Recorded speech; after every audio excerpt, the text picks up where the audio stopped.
الحمد لله الذي أحل لنا الطيبات وحرم علينا الخبائث، والصلاة والسلام على سيد ولد آدم محمد صلى الله عليه وسلم وعلى آله وأصحابه أجمعين. أما بعد، قال الله الحكيم: أعوذ بالله من الشيطان الرجيم، بسم الله الرحمن الرحيم، ولا تلقوا بأيديكم إلى التهلكة وأحسنوا إن الله يحب المحسنين. وقال تعالى في مقام آخر: ولا تقتلوا أنفسكم إن الله كان بكم رحيما. وقال عليه الصلاة والسلام: كل مسكر خمر وكل خمر حرام. وقال تعالى في شأن حبيبه مخبرا وآمرا: إن الله وملائكته يصلون على النبي يا أيها الذين آمنوا صلوا عليه وسلموا تسليما.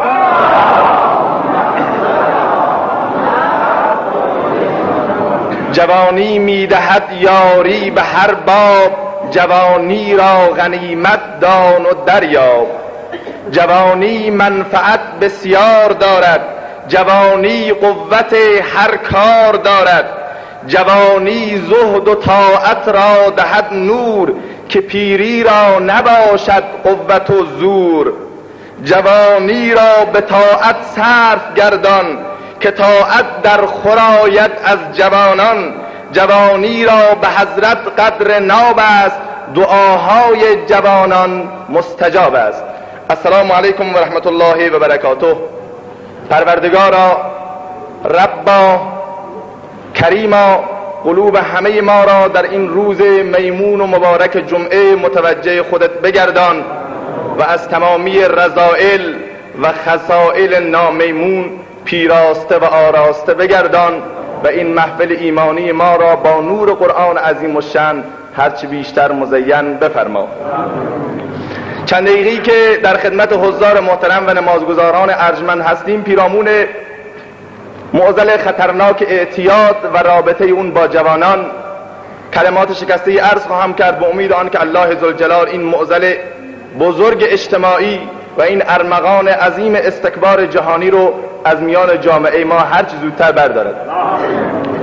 گرچه که پیرامون این موضوع تقریبا صحبتی هم داشتیم در گذشته، ولی از اون جایی که متاسفانه در سالهای اخیر و به ویژه در ماههای اخیر این کادوی استعمار و این شیطان سفید سایه خودش رو بر عموم مسلمانان جهان و به ویژه ایران گسترانیده است،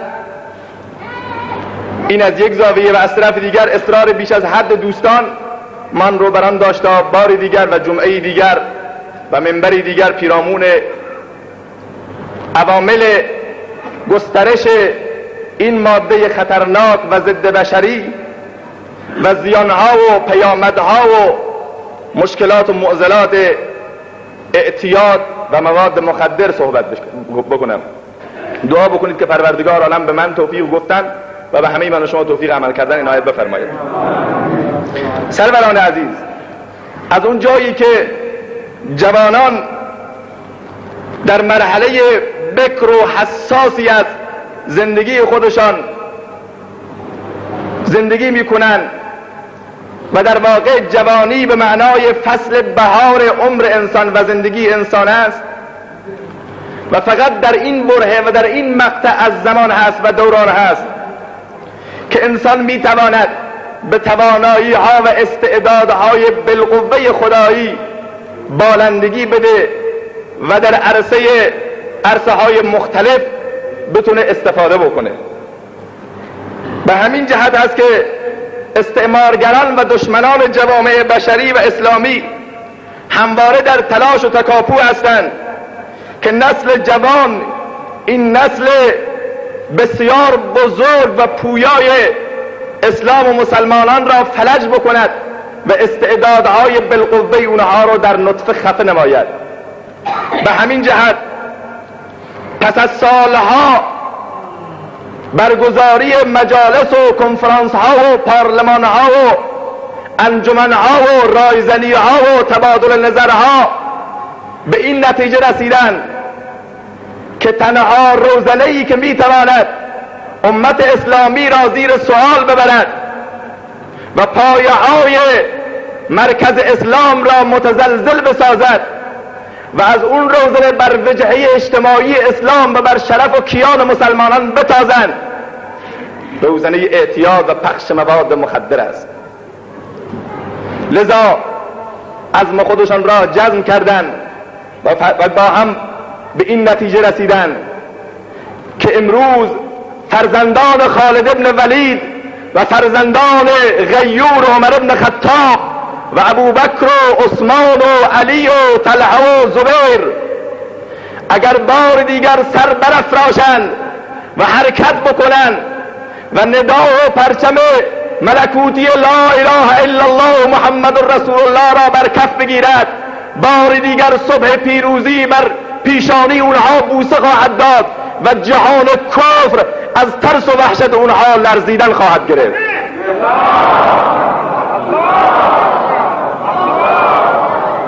اینجا بود که خواستن توسط اعتیاد گلهای زندگی جوانان را پژمرده کنند و شادابی و لطافت جوانیشان را برای همیشه از زندگی اونها اخراج کنند و تا اینکه دوباره از حلول فصل بهار در زندگی عمرشان خبری نشود، بلکه همواره خزان و فصل پاییز و نهایتا فصل زمستان یعنی مرگ به سراغ اونها بیاد و هرگز جوانان غیور مسلمان را نبینند که سر برافراشتن، بلکه همواره سر اونها میان دو پای اونها افتاده باشد.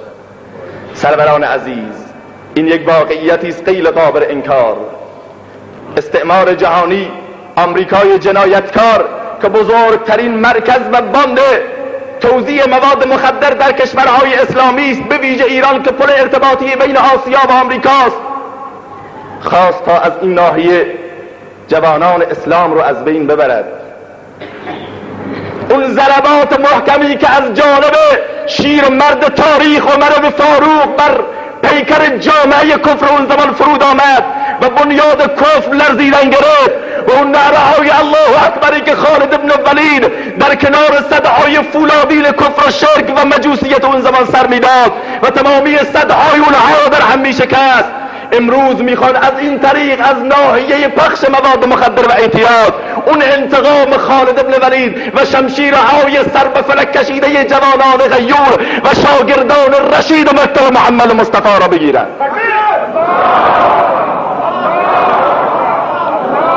اما کور خوندن هنوز در این بیشه هم شیرهایی خفته‌اند که اگر سر از لحاف بردارند و ندای الله اکبر رو تنین انداز بکنن، انشاءالله بار دیگر اون زمانها زنده خواهد شد. سروران عزیز، به خدا قسم وقتی که ما به تاریخ گذشته ما و به تاریخ زرین و طلایی ما مقداری نگاه میکنیم و نظری میافکنیم، میگیم اونها کجا و ما کجا. جوانان ما اینجوری نبودند. محمد رسول الله چند مش جوان معتاد و بی غیرت به جهان بشریت هرگز تحویل نداد و در قاموس صحابه و در فرهنگ صحابه دخان و دود و دخانیات و اعتیاد هرگز جایگاهی نداشت. محمد نیامد که معتاد پرورش بکنه، محمد نیامد که انسان بی غیرت به جهان بشریت تحویل بده، بلکه نوجوانانی گلها و غنچه‌های بزرگواری همچون امیر ابن وقاص، خالد ابن ولید به جهان بشریت تحویل داد. جوانانی که همواره برای شهادت، برای این که در راستای اعلای کلمت الله تکه تکه بشن آماده باش بودن. در غزوه بدر هنگامی که رسول معظم اسلام میخواست در مقابل خیل عظیم و سپاه بزرگ کفار و قریش سفارایی بکنه، امیر ابن وقاص نوجوان 10 ساله و 12 ساله میاد در گوشه خودشو پنهان میکند، یک گوشه از صفها پشت سر صفها می نشیند. برادرش حضرت سعد ابن وقاص میاد، چشمش بیفتد که امیر اینجا نشسته. امیر چرا خودتو پنهان کردی؟ امیر چرا تنها آمدی؟ امیر چرا تو صف وای نویستی؟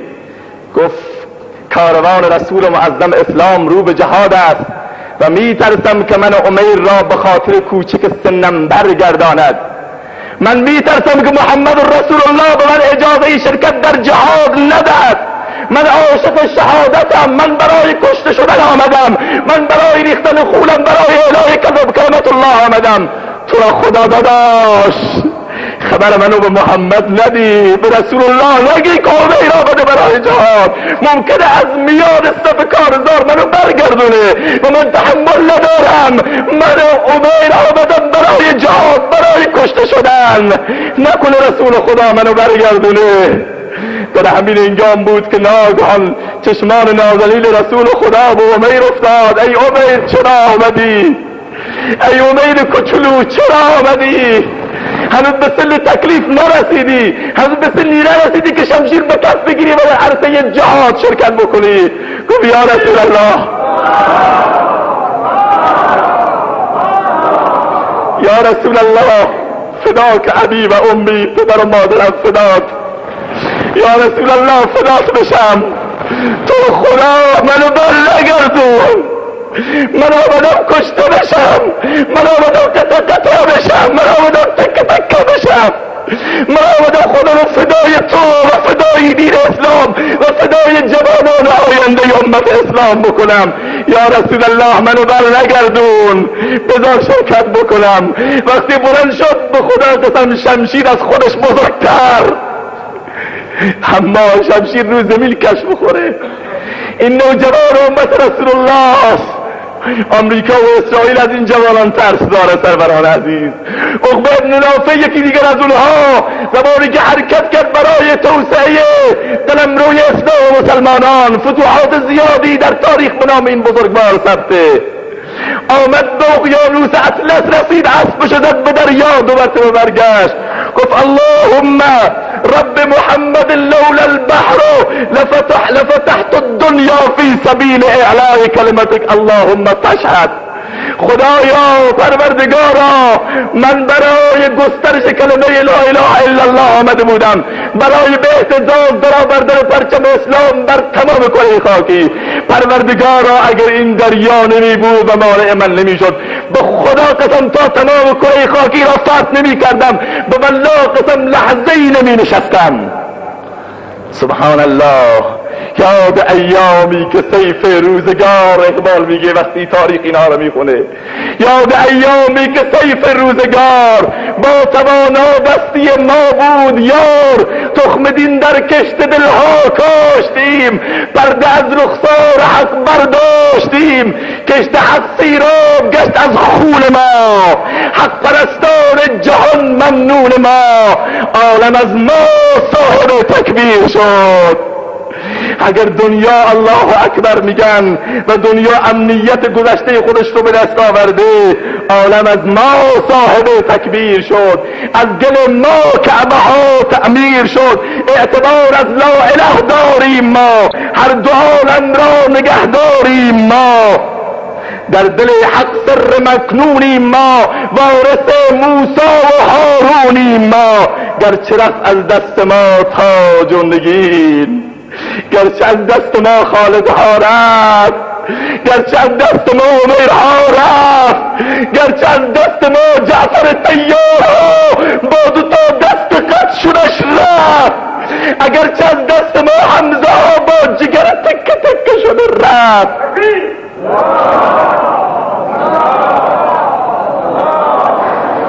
اگرچه از دست ما رفت، گرچه رفت از دست ما تاج و نگین، ما گدایان را به چشم کم مبین. اگر حرکت بکنیم تا کاپولشون بدیم میتونیم در عرصه جهانی خدمت بکنیم. لذا سروران عزیز، اونها بودن جوانان و هنوز ترس و رعب و وحشت اونها از این جوانان هست. ولی متاسفانه امروز نه تنها جوانان برای مبارزه با این پدیده شوم و این معضل خطرناک هیچ گونه تدابیری نمی اندیشند، بلکه دانسته و یا نادانسته متاسفانه در این وادی غرق میشن.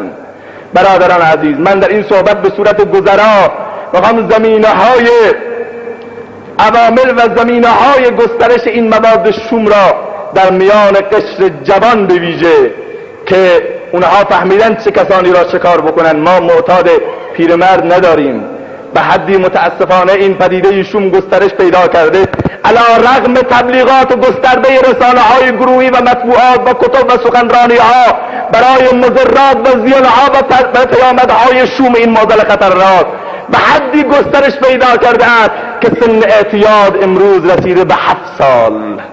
جوان 7 ساله ما امروز سیگار دستشه و چرس داره میکشه، تریاک داره میکشه و پاش و سرش لای پاهاش هست.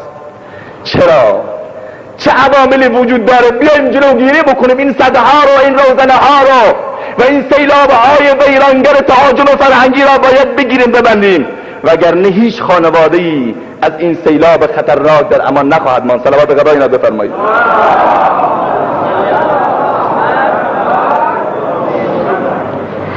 ابتدا پیامدها و زیانهای اعتیاد رو برمیشمرم، بعد انشاءالله عوامل و بالاخره اسباب گسترش این ماده خطرناک. پیامدها و ارسل خدمت زیانهای منفی مواد مخدر در جامعه بسیار زیاده که اصلا قابل شمارش نیست و قابل گفتن نیست. از زیانهای دینی گرفته، از زیانها و پیامدهای روحی و روانی گرفته، از زیانهای بهداشتی گرفته، ارسل از پیامدهای اجتماعی گرفته تا اون طرف بخوان تا آخرش که من به صورت مختصر فقط باید عرض بکنم، یعنی واقعا قابل شمارش نیست. زیانهای دینی در واقع یک فرد معتاد در قاموس و فرهنگ معتاد خدا و رسول جایگاهی ندارد. آیا دیدید فرد معتادی خدا پرست باشه؟ خیلی به ندرت پیدا میشه و اون خدا رو شگون میخواد بپرسته. خدا رو اگر هم میپرسته حاضر به خاطر یک دود خدا رو بفروشه و والله قسم حاضر دینشو، شرفشو، ناموسشو، دینشو همه رو فدای یک دود تریاک بکن. این یک واقعیت است، خدا نکند که یک روز به اون نرسه. واقعیت سروران عزیز، 1000 قسم دروغ را برای دین سیر تریاک میخورن، 1000 تا شهادت دروغ، 1000 تا دزدی، خیانت، غدر، تهمت، غیبت و سایر گناهان. دینی براش سالم میمونه. پیامدهای اجتماعیش، معتاد در واقع از پیکره جامعه بی جنبان جدا نیست. وقتی که انسانی که معتاد باشه و جزئی از پیکره جامعه هست، بخش عظیمی از پیکره جامعه را مریض خواهد کرد. اول پیامدهای اجتماعیش از بین رفتن امنیت و آسایش در درون خانه ها. آیا خانواده ای که یک نفر معتاد داره، نه خانواده بر کل اون قوم و کل اون اجتماع امنیت دارن؟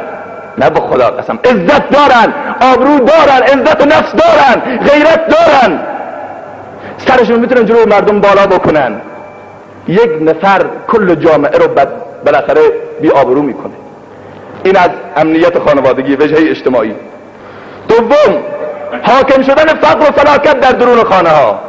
خانواده هایی که معتاد دارن اینقدر رنج میبرن به خدا قسم که برای لقمه نان شبشان محتاجن. زن و بچه هایشان ولی سر کوچه ها و در مساجد و زیارت ها دست گدایی پیش مردم و خدا نکند که حتی چه بلاهایی بر سر نوامیس اینها فرود میاد برای گرفتن 1 تومان و 10 تومان پول صرف زن و بچه‌شون، صرف بچه هاشون بکنن. فقر و فلاکت درون خانه ها. سوم، بی‌توجهی به تربیت فرزندان. معتاد خودش چی تربیت شده که بچهش باشه؟ قطعا بچهش از او بدتر خواهد شد. فرزندهای معتاد دزد بار میان، قاتل بار میان، فردا مثل باباشون. کجا اینها میخوان تربیت بکنن وقتی خودشون تربیت نشدن؟ خفته خفته را کی کند بیدار؟ این که خودش سرش لاپاهاش هست کجا میخواد این فکری بکنه؟ مجالی برای فکر کردن نداره. زمانی که میکشه مسته و زمانی که نداره سرش لاپاهاش خمار پینکی داره میره. این پیر مرد ما، حاجی ما میخواد بره برای زیارت خانه خدا، برای اماکن پاک و مقدس، برمیدارن تریاک رو و حشیش رو درون پوسته های پسته و گردو میکنن و از اینجا میبرن در سرزمین حرمین شریفه دود رو روی گنبد خضرای رسول الله. آیا امت رسول الله، پیامبری که منتظر سلام ماست، پیامبری که منتظر آمدن امت خودش است، خدایی که دعوت میکنه بندگان خودش رو برای که بیان به دیدارش، اما اینها با دود با تریاک و هیرین سر قبر رسول الله و به اماکن مقدس. این چه این چه فسادی است، این چه معضلی است، این چه بدبختی است که یک حاجی رو نمیتونه من بکنه. به خدا قسم جای گریه داره، دل انسان میسوزه. به خدا قسم سروران عزیز، زیانهاش بسیار زیاده برادر عزیز، وقت بسیار کم و محدود، اما عوامل و اسباب گسترش این ماده خطرناک رو خدمت سروران عزیز عرض بکنم. صلوات قرائن بفرمایید.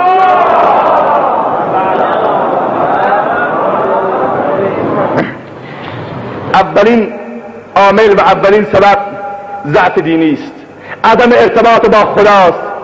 کسی که با خدا ارتباط داشته باشه، کسی که با رب العالمین ارتباط داشته باشه، به هیچ عنوان دست به چنین کارهایی نخواهد زد. بلکه کسانی که گرفتار اعتیاد شدن یک مشت انسانهای پس فطرت و بی خدا هستند. به خدا قسم، چون که خدا عرض کردم در قاموس و فرهنگ اینها معنایی ندارد. حاضرن خدا رو با یک دود تریاک بفروشن. اگر یک روز تریاک نداشته باشن جهان رو به هم میزنن.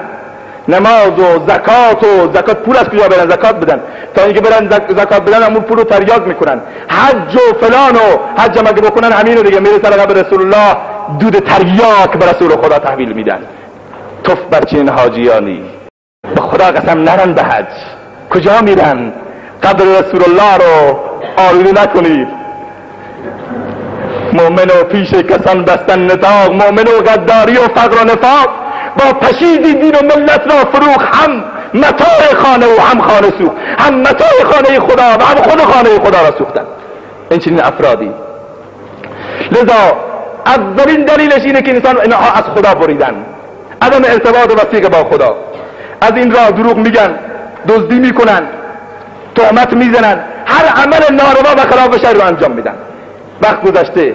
دومی عامل بلوغ و نوجوانی است. پدرها خوب توجه بکنن. دوره نوجوانی به خصوص دوره گذراندن ایام کودکی و گذاشتن به مرحله نوجوانی یکی از حساس ترین دوران زندگی انسان است. همه شما یک زمان جوان بودید. زمان شورش بحران هاست، زمان تحریک احساسات، زمانی است که حس تشخص طلبی و عرض خدمت شما استقلال در جوان شکوفا میشه و جوان میگه من باید خودم باشم و خودم، پدر مادر برام معنایی نداشته باشن. در این دوران جوان را با چوب و کتک نمیشه اون را به راه راستگر. سرور عزیز، پدر بزرگوار، خیلی حرف بزنی راشو میگیره و میره دیگه، به دنبالت هم نگاه نمیکنه. فردا یک معتاد تمام عیار بار میاد. در این دوران باید خیلی حساس با جوان برخورد کرد. به همین دلیل رسول خدا در بسیاری از احادیث بسیارت و قدردانی از ایام جوانی و فصل بهار عمر تأکید بسیار فراوانی کردند. در حدیثی میفرماید اغتنم خمسا قبل خمس، 5 چیز رو قبل از 5 چیز غنیمت بشمار. یک، شبابک قبل حرمک، جوانی خود را قبل از پیری. در حدیث دیگر 7 نفر روز قیامت در زیر سایه عرش قرار دادن. یکی از اونها جوانی که عمر خودش را، جوانی خودش را، استعدادهای خودش را، این دستهایی که میتونستن 1000 گناه انجام بدن، با این دستها برای رضای خدا حرکت میکردن. این پیشانی که میتونست لافحاش باشه در راه خدا و سجده برای الله. این بینی و این دهانی که میتوانست دود داخلش باشه با روزه ماه رمضان پاکش کرد. این اولین جوانی است که روز قیامت در زیر سایه عرش الهی قرار داره. در حدیث دیگر میفرماید اگر پیرمردهای عبادت گذار و جوانان پرهیزگار و حیوانات علفخوار نمی بودن، بقیه بندگان رو من به عذاب خودم گرفتار میکردم.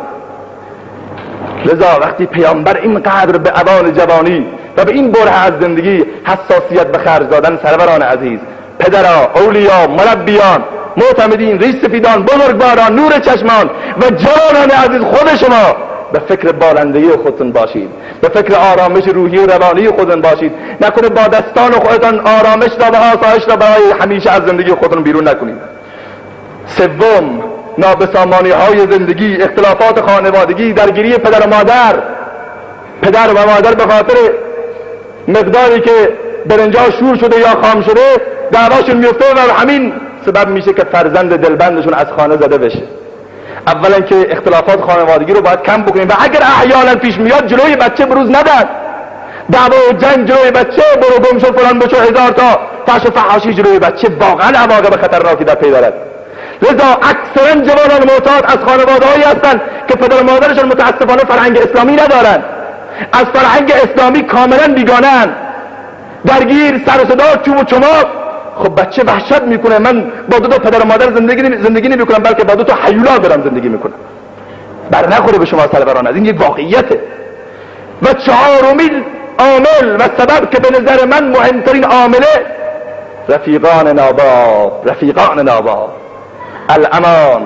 الامان از یار ناجنس، ای فران از یار ناجنس، ای فران همنشین نیک جویید ای مان، می رود از سینه ها در سینه ها، از ره پنهان صلاح و کینه ها.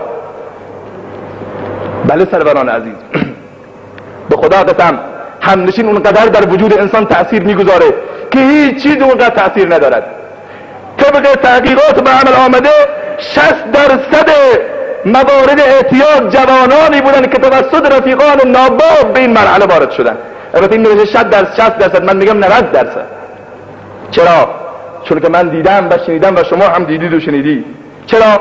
ابتدا که نمیگم بیا برید معتاد بشو، با هم میرن پارک، سینما، فلان جان، یه دودی سیگار بکش.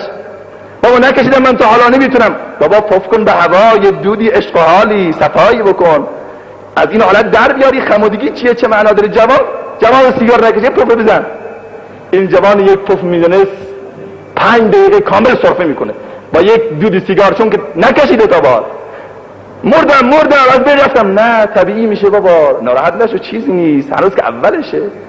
به سیگار عادتش میده، بعد درون سیگار میگیرن میکنن. به خدا قسم دیدم داستانهایی در روزنامه ها و مطبوعات، برید مطالعه بکنید. چرت میگذارن. سربازی قصه خودش رو بعضی اینکه درون زندان میفته، میگه من داشتم رفتم سربازی، بعضی اینکه دیپلم خودم گرفتم رفتم سربازی در منطقه های بالاخره بلوچستان غالبا. بعد در زمان آموزشی خودم با تعدادی از سربازا خیلی ناراحت بودم که از محیط خانواده آمده بودم در یک محیطی که آش میخوردم، به قول معروف میگه سربازای آشخور، آش میخوردم، نمیدونم سبزمینی بالاخره چیزی میخوردم، تخم مرغ آبی میخوردم و از این حرفا.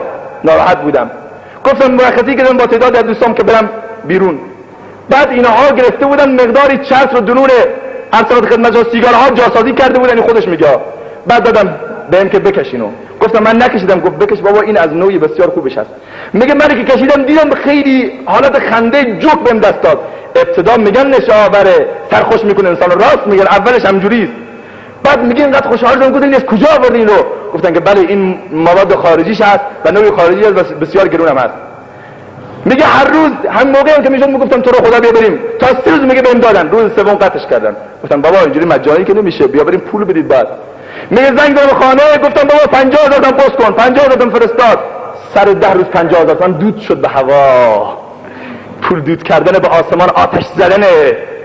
خانواده گفت چه خبره؟ گفتم دوباره بفرست، اینجا مریض شدم، کمر دردم، نمیدونم ریه‌ام درد گرفته، معده‌ام فلان شده. هزار تا دروغ هم پشت سرش آمد. دوباره پول فرستادن، بالاخره کشیدم تا اینکه از اینجا تمام شدم رفت. بعد منتقل شدم به آذربایجان غربی، اونجا رفتم و به هر حال محل خانواده‌ام هم اونجا بود. و بعد به هر حال مرخصی گرفتم و آمدم.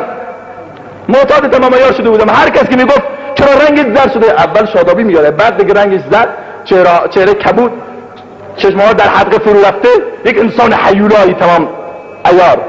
گفت چرا شکلت اینجوری است؟ گفت خیلی درد کشیدم، خیلی مریض بودم، سربازیه دیگه، خود از خانه دور شدن است. هزار تا دروغ کلکم یاد میگیرم. اتفاقا برای این که مواد خودشان را و خودشان را به اصطلاح اشباع بکنن، ارضا بکنن، دیگه چیزی نداشت. لذا دست به دزدی زد و نهایتا دزدی، حالا این هنوز 3 تا است: دروغ گفتن، ولخرجی و اسراف و بعد دزدی. آمد درون خانه یک پیرزن بی سرپناه، مقدار طلاهایی داشت، درون خانه همون پیرزن ریختن. این پیرزن اینها رو شناخت، گفت که من تو را میشناسم، تو را لو میدم فردا به مامورا.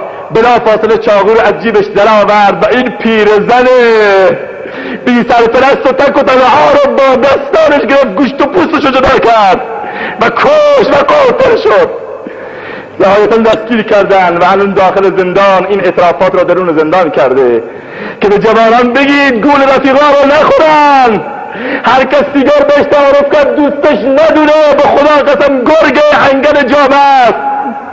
سوار هر موتور دیدن نشن، با هر کسی دست دوستی ندن، دور شو از اختلاط یار بد، یار بد بدتر بود از مار بد. به خدا قسم بدتره. چرا؟ مار بد تنها همین بر جان زند، یار بد بر جان و بر ایمان زند. صحبت صالح تو را صالح کند، صحبت صالح تو را صالح کند، نار خندان باغ را خندان کند، صحبت نیکانت از نیکان کند. بفرم بریم خانه نوشابه میدم. شب اول نوشابه است، شب دوم دلستره، شب سوم آب جو هست، شب چهارم عرقه، شب پنجم شراب و نهایتا تزریق و بعد اون کریستال کیلوی 7 میلیون تومان. چی شده جوانان ما رو؟ چی شده امت اسلامی رو؟ این همه پول برای چی؟ دود، برای دودی که سلامت روحی و روانی خودش و جامعه خودش رو به خطر میاندازه. لذا دومین عامل دوستان نوابه. برادری دیگر نوشته که من زندانی از ایشونم، میگه من شغلم نساجی بود، تو کارخانه نساجی داشتم کار میکردم، 42 سال سن دارم. بعد هر 3 هفته یک شب شیفت من در شب میافتاد. شب که بودم بالاخره خوابم میامد و ناراحت بودم، دستام میلرزید. که دوستام گفت خوابت گرفته؟ گفتم بله. گفت یه کار میکنم مقدار قوی بشی، نیرو بگیری، خودتو بساز. گفتم خود ساختن یعنی من تا حالا با این واژه آشنا نبودم. گفت بیا بریم مقدار اونورتر من بهت میگم. آمد میگه اون خانه یک چیز شکلات قهوه‌ای رنگ مثل شکلات میگه داخل چایام ریخت، میگه من خوردم نشه شدم، اصلا به حال آمدم. میگه یک لحظه اینقدر تنومند شدم، گفتم عجب چیزی ها، تو رو خدا هر شب که نوبت ما میشه شیفت ما شب میفته حتما بهم بدی. گفتم اشکال نداره. شبی 2 بار 3 بار. نهایتا از همین راه من نمیفهمیدم تریاک اینها تریاک و نهایتا معتاد شدم. مدیر کارخانه متوجه اعتیاد من شد، اولین کاری کرد من از کارخانه اخراج کرد. همسرم معلم بود، زنم 3 تا دختر داشتیم، 1 پسر. آمدم دیگه زن و بچه برام معنایی نداشت، محبت، عشق، صفا، صمیمیت مرد، خاکستر شد. به خدا قسم همینجوری سا جوانان، زن، بچه همه فدای دود. شبها تا ساعت 2 شب با بچه ها میکشیدیم. از زنم پول میگرفتم، ای زنم میداد، میگفت نکن. آخر به جایی شد که زنم دیگه تاب و توان نیاورد، رفت دادگاه خانواده شکایت کرد، طلاق و گرفت. 3 تا دختر رو دادم بهش، پسر رو من نگردوندم. پسرم شب و روز زاری میکرد که بابا، خودشو جلو پام مینداخت، بابا تو رو خدا بس کن، بابا تو رو خدا نرو، جلوی در خانه رو میگرفت، سیری تو گوش بچم، گرگ اینها، رحم و طوفت، محبت، مهربانی مرده در قاموس اینها وجود نداره. بچه دلبندش و سیری ریزه تو گوشش، بلند شما رو با لگت، بلند شما رو گم شد جلو پام. روزی گفت بابا جان بیا بریم با هم پارک، من تفریح بکنم، من که پدر مثل بقیه بچه ها ندارم، هم کلاسیام. حرکت کرد در میان راه، بالاخره بچه دنبال باباش، ناگهان ماشین آمد پیکانی بغل بچه زد. پدر فوراً آمد گفت های مردی که بگه کوری نمیبینی؟ گفت بابا ببخشید من ندیدم. بچه‌شو برداشت درون ماشین، اما بچه ضربه چندانی نخورده بود. گفتن فوراً برسینوش بیمارستان. در میان راه متوجه شد که این بچه اگه بره خوب میشه، لذا چرا زنده بمانه، لذا با دستان خودش بچه چو خفه کرد تا از این راه دیگه بگیره و ارضا بشه، اشباه بشه، کوفت بکشه. سروران عزیز، کو مهر محبت، کو عطوفت، کو جوان مردی در قاموس اینها؟ بردن بیمارستان. بعد از این که پزشک قانونی آزمایشاشو گرفت، متوجه شد که این ضربه مغزی خورده و نه خونریزی قلبی کرده هیچ جا، بلکه علامت خفه شدن بر صورتش و بر گلوش امیداست. پدرشو زیر سوال بردن که بله من پسرمو کشتم. چرا؟ چون که تریاک ندارم، تریاک پول میخواد، پول ندارم. تو خدا قسم باید خون گریه کرد. اینا همه از کجا به وجود میاد؟ فقط از رفیق ناباب، از دوستان ناباب. ای فغان از یار ناجنس، ای فغان همنشین نیک جویید ای مهان. متوجه باشید که واقعا مشکلات بسیار زیادی رو به وجود خواهد آورد. صلوات غرای نبی بفرمایید. منشین با بدن که صحبت بد، گرچه پاکی تو را پلید کند. نگید که آقا من نمیکشم، اینا همه حرف کشکه، بالاخره یار بد یار بده. منشین با بدن که صحبت بد، گرچه پاکی تو را پلید کند، آفتابی بدین بزرگی را تکه ابر ناپدید کند. میتونه یک تکه ابر این آفتاب با این بزرگی رو ناپدید بکنه. لذا یک لیوان شراب میتونه تمامی ایمان و غیرت جوان مسلمان رو در درونش بسوزانه و پودر بکنه. این واقعیتی سروران عزیز. من حدود 2-3 ماه پیش رفتم زاهدان، یکی از جوانان اونجا پارچه فروش است، با من ارتباط داره و محبت خاصی با هم داره. بعد ایشون شب خانه‌اش دعوت بودیم، میگفت که من با یک زابولی بالاخره ارتباط داشتیم با هم دیگه، تجارت و فلان. بعد میگه که هر روز که میاد یک لیوان چایی براش میریختم. اتفاقا ما تو مغازه رفتیم، یک لیوان چایی هم به ما تعارف کرد. بعد گفت که همیشه میگه آقا چرا چای‌ها باید کم رنگه، متاسفانه اینا چای‌های پر رنگ از قرار معلوم میخورن. بعد میگه من رفتم تا یک پارچه رو در بیارم و فلان، اما دیدم که چای‌ها رنگ خاصی به خودش گرفته. میگه من خوردم متوجه نشدم، این از خدا بیخبر، حداقل تو استکان خودش هم نریخته بود، تو گوری ریخته بود. میگه تا ظهر شد سردرد شدید. هر 2 روز به همین ترتیب. 3 روز بعد که من رفتم دکتر که بگم سردردم، تهوعم، اینا برای چیست، تشخیص دادن که آقا تو معتادی. الله اکبر، الله اکبر. به خدا قسم اینها رحم نمیکنه. یک از برادران مقتدی اینجا حضور داره، میگه آقا من سرماخوردگی گرفته بود. گفتم چیکار بکنم؟ یک برادر گفت آقا 3 دود تریاک علاجی، تمامی رفتی رو هوا. یعنی سرماخوردگی با دود تریاک 3 هفته است. میگه یک دود کشیدم 3 هفته الان پکرم. اینها برای چه فایده ای داره سروران عزیز؟ چه نفعی در این وجود داره غیر از بدبختی، غیر از فلاکت، غیر از هم پاشیدن خانواده؟ به خدا قسم هیچ فایده دیگر رو نخواهد داشت. لذا 4مین عامل دوستان ناباب هست که واقعا این بدبختی ها رو به وجود می آوره. لذا عرض کردم امروز به حدی زیاد شده که حتی حجاج سوغاتی برای مکه و مکرمه و مدینه منوره میبرن، درون پسته ها میگیرن، پسته ها رو خالی میکنن، تریاک جاسوسی میکنن، چسب میزنن. تازه که آقای میگه بابا این حاجی‌ها کم عقلن، باید گردو بگیری شکست، مقدار بیشتری جا میگیری که برن مکه مکرمه. توف بر تو، خیلی زرنگی، خیلی تجربه داری، بمیر، حجت کجا میخواد قبول بشه. لذا سروران عزیز، اولیا، مربیان، عرض کردم ریس سفیدان و جوانان، نوباوگان، نونهالان، پدران و مادران، متوجه باشید این سیل و خروشان هر آن ممکنه خانه من شما رو ویران بکنه. هر آن ممکنه درون چنگال های این انگل های جامعه و این گرگ های دوپا ما هم گرفتار بشیم و گلوی ما رو هم بفشده، خانواده ما رو، بچه های ما رو هم بی غیرت و پس فطرت بکنه. لذا بیاییم و با ارتباط وثیق با مساجد، با علما، با مراکز دینی و با خدا و با پرهیز و کنترل بچه های ما، ارتباط هایشان، رفت آمدشان، بیاییم و حداقل مقداری از این معضل خطرناک رو جلوگیری بکنیم. امیدوارم که رب العالمین هر چه زودتر این ماده خطرناک و این کادوی ضد بشری استعمار رو از میان جامعه ما بردارد.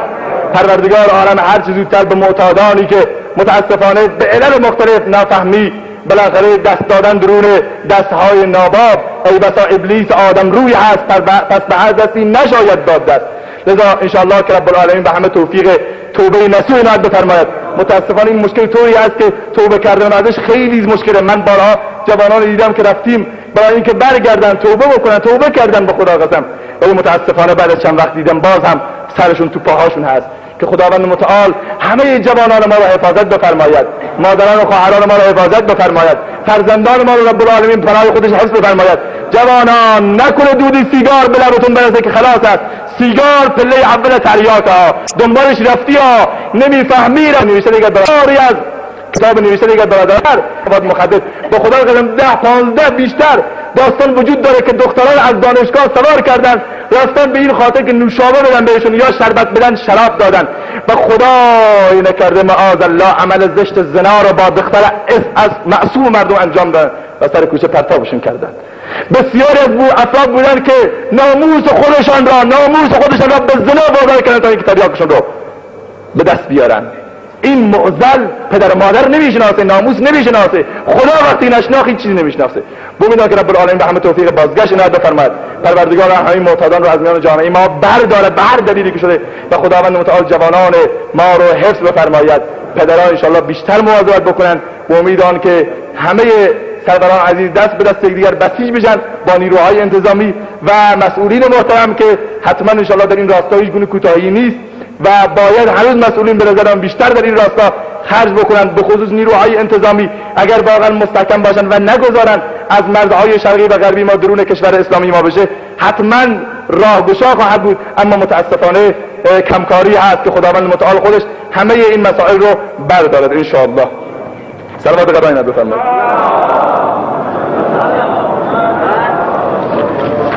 بله، مژده هم خدمت سروران عزیز بدم که نمازگزاران محترم و خیرین این منطقه و همه سرورانی که در آبادانی و ترمیم و عمران مسجد تا به حال سهم بسیار بسزایی داشتن، همونطوری که میبینید ما متاسفانه با توجه به تراکم جمعیت با کمبود جا مواجهیم در مسجد. روزهای جمعه حتی بیرون رو فرش میکنن برادران و قسمت بالا هم بسیار گرمه. به همین دلیل انشاءالله ما حیاتی رو در قسمت جلوی محراب مسجد خریداری کردیم به مبلغ 7,200,000 تومان و این پولی نیست که سروران از میان صفهای جمعه به نظر من جمع بشه و این آقا پولشو هم نقدن خواسته. حقیقتا من از همه حضار محترم و همه کسانی که در آینده هم صدامو میشنون اینه که سروران عزیز بالاخره همت بکنن و این پول رو هر چه سریعتر، یقینا و مطمئنا هیچ پولی بهتر از اون پول نیست که در راه زمین مسجد صرف بشه. چرا؟ چون که زمینی که برای مسجد خریداری شده برای همیشه مال مسجده، یعنی به هیچ عنوان خریداری نمیشه این زمین، وقف مسجد دیگه. لذا این به عنوان صدقه جاریه هر کس به هر جا که مصرف میکنه باباش فوت میکنه برنج دیگران میده، این فقط 2 ساعت داره بعد هضم میشه میره دنبال کارش. هر بالاخره صدقه فکر نمیکنه به این صدقه برسه که به عنوان صدقه جاریه برای همراهتون. لذا از همه حضار ما درون صفا جمع نمیکنیم و ان شاء الله ما درون صفا جمع نمیکنیم. حتما ان شاء الله تا جایی که در توان دارن دوستان سعی بکنن مبلغ خوبی رو این هفته ان شاء الله جمع آوری بکنن و کسانی که الان تو جیبشون نیست در آینده میتونن به حساب پسنداز 75143 دوستان یادداشت بکنن، کسانی که ان شاء الله میتونن در آینده کمک بکنن. 75143 بانک صادرات شعبه شهید رجایی ان شاء الله میتونن این پولشون رو این حساب مسجد هستش به این حساب واریز بکنن که ان شاء الله در اسرع وقت ما بتونیم بهره برداری بکنیم و ان شاء الله مسجد رو توسعه بدیم. هنوز جا کار زیاد میخواد و باید هنوز دوستان همت بکنن. واقعا همت کردن دوستان ما این مسجد تا به اینجا رسیده، تا به حال ما به هیچ جای بیرون نشدیم و ان شاء الله امیدواریم که از این به بعد هم جایی برای بالاخره اینکه کمک بکنن، چون نیازی نمیبینیم. دوستان همه الحمدلله دست بسیار خوبی دارن، دست منفقی دارن الحمدلله و ان شاء الله که بعد از نماز حداقل اگه 7 میلیون نشه 8 میلیون ان شاء الله که بشه دوستان ان شاء الله کمک بکنن. ان شاء الله آماده که هستید دوستان که آماده کمک بکنید صلوات قرای نبی بفرمایید. همونطوری که مستحضرید دارالحفظ داریم به صورت شبان روزی مقدار 35 تا طلبه داریم به صورت شبان روزی و خرج شما خرج اینا هم با همین مردم است، یعنی حداقل روزی 20000 تومان خرج اینها است. همین مردم دارن میدن. واقعا خداوند جزای خیر بده و درخواست کردن تعداد از برادران که صندوق مخصوص کلاس حفظ درست بشه که دم در احتمالاً صندوقی برای تدارک دیدن که کمک‌های از خدمت شما دارالحفظ رو جمع آوری بکنن. کسانی که میخوان به صورت غیر علنی کمک بکنن عشر و زکات خودشان رو و یا صدقات نظری خودشان رو میتونن به صندوق دارالحفظ مسجد بیاندازن. ان شاء الله که خداوند به همه توفیق عمل کردن عنایت بفرماید. سوال کرده سوالات رو میگذارم برای هفته گذشته چون که واقعا دیر شده و مسئله دیگر هم که امروز در سراسر ایران اسلامی ما شاهد راهپیمایی گسترده ملت غیور مسلمان هستیم. مسلمان ایران جهت بالاخره ابراز عواطف انسانی با مسلمانان عراق که متاسفانه زیر یوغ استعمارگران و استثمارگران قرار گرفتن و هر روز به زن و بچه‌های اینها تجاوز میشه متاسفانه. لذا ما هم از این منبر و از این نماز جمعه خشم و انزجار خودمان رو از بوش ملعون و صدمنشان آمریکا و انگلیس و اسرائیل ابراز میدونیم و این جنایات اخیر اینها را به ویژه در سرزمین مقدس عراق که خاک امام ابو حنیفه رحمت الله علیه و امام عبدالقادر گیلانی و حضرت امام حسین و حضرت علی کرم الله وجهه و سایر بزرگواران هست، ما هجوم وحشیانه آمریکا و اسرائیل رو و جنایات اینها رو کشور میکنیم و امیدواریم که رب العالمین هر زودتر سزای اعمال شوم اینها رو خود پروردگار عالم بده و الله عزوجل هر زودتر اینها رو از سرزمین پاک دور بفرماید و دعا میکنیم که رب العالمین فرزندان و کودکان و اطفال مسلمانان عراق رو هر زودتر از زیر چکمه های ددمنشان دوران نجات بده. ان شاء الله پروردگار عالم رو بخواهیم که نظم و امنیت رو در کشور ما و در سایر کشورها و پرچم اسلام رو در سراسر کره خاکی به اهتزاز در بیاورد. به استقبال نماز میریم با ختم